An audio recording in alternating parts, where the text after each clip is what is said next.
Selamat datang kembali di penelusuran mendalam kita. Kali ini kita dapat kiriman analisis yang menarik banget nih. Jadi sumber ini mencoba menyambungkan kearifan kuno Jawa dari Kidung Dharma Weda dengan sains modern, kayak fisika kuantum, neuroscience gitu. Fokusnya, gimana konsep suwung atau kekosongan itu bisa jadi kunci buat percepatan manifestasi, keberlimpahan dalam hidup Anda. Dan yang seru, ada panduan praktisnya juga. Jadi mari kita bedah bareng ya, apa aja sih intisari pentingnya buat Anda? Iya, ini memang gimana ya? Sebuah pertemuan gagasan yang memikat sebetulnya. Bayangkan, teks kuno kayak Kidung Dharma Weda ini kan bagian dari kitab atas sadur ada makna Sunan Kalijaga ya. Ternyata kok punya resonansi gitu loh sama bahasa sains abad 21. Jadi ini bukan cuma tembang biasa, tapi bisa kita lihat kayak semacam peta buat memahami diri dan realitas lebih dalam lagi. Oke. Coba kita lihat deh beberapa baris kunci dari Kidung ini. Sumber ini kan menghubungkannya dengan sains ya. Misalnya nih, Ana Pandita Akarya ing Wangsit. Artinya kan ada pertapa yang menerima wahyu. Ini kan simbol kesadaran murni ya. Disebutin kaitannya sama gelombang otak gamma 40 Hz. Yang katanya tinggi pas meditasi itu loh. Kondisi otak jadi super fokus, super reseptif. Tepat sekali. Terus ada lagi yang puitis banget, kayak susuh angin ngendi, di mana sarang angin. Dan lawan galihing kangkung, dengan inti batang kangkung. Nah, ini unik nih. Ini kayak menuju ke pusat energi non-fisik di jantung kita. Atau kalau pusat pencerahan katanya. Nah, kalau di sains, sumber ini bikin analogi ke medan titik nol atau ZPF di fisika kuantum. Itu loh kayak lautan energi dasar yang ada di mana-mana, bahkan di ruang hampa sekalipun. Jadi idenya itu, pusat energi di kalp Anda ini mungkin nyambung ke sumber energi universal itu. Lagi pula jantung kan juga pusat cakra anahata ya, yang hubungannya sama syukur, cinta.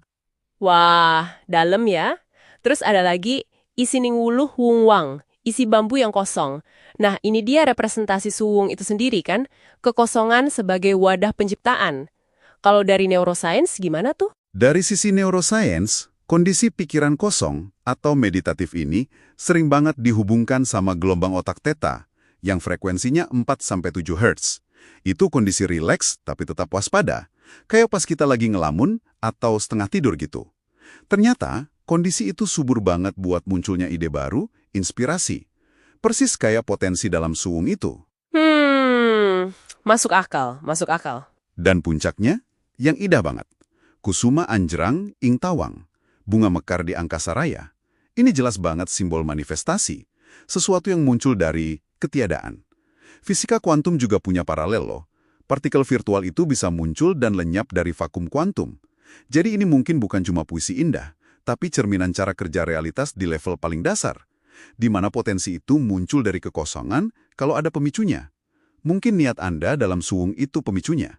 Gila ya, koneksi-koneksinya ini bener-bener bikin mikir. Jadi suwung tuh bukan berarti kosong melompong hampa gitu aja ya, tapi lebih ke potensi murni yang aktif yang nunggu diisi. Betul sekali. Dan ini nyambung juga loh ke filosofi Jawa lain, kayak Manunggaling Kaulo Gusti, penyatuan hamba Tuhan.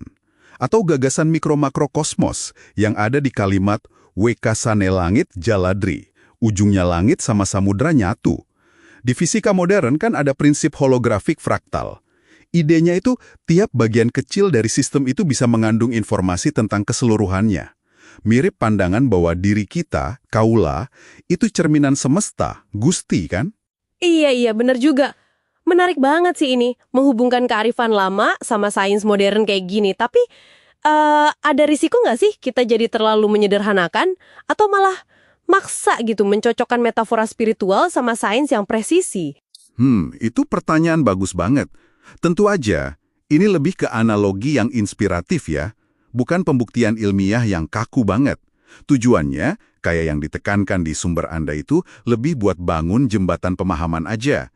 Dan menawarkan kerangka kerja yang gabungin intuisi kuno sama wawasan modern. Buat aplikasi praktis. Nah, ngomongin praktis, koneksi-koneksi tadi kan katanya dirangkum jadi protokol harian ya. Namanya siklus Wung. Katanya cuma 5 menit sehari. Gimana tuh cara kerjanya?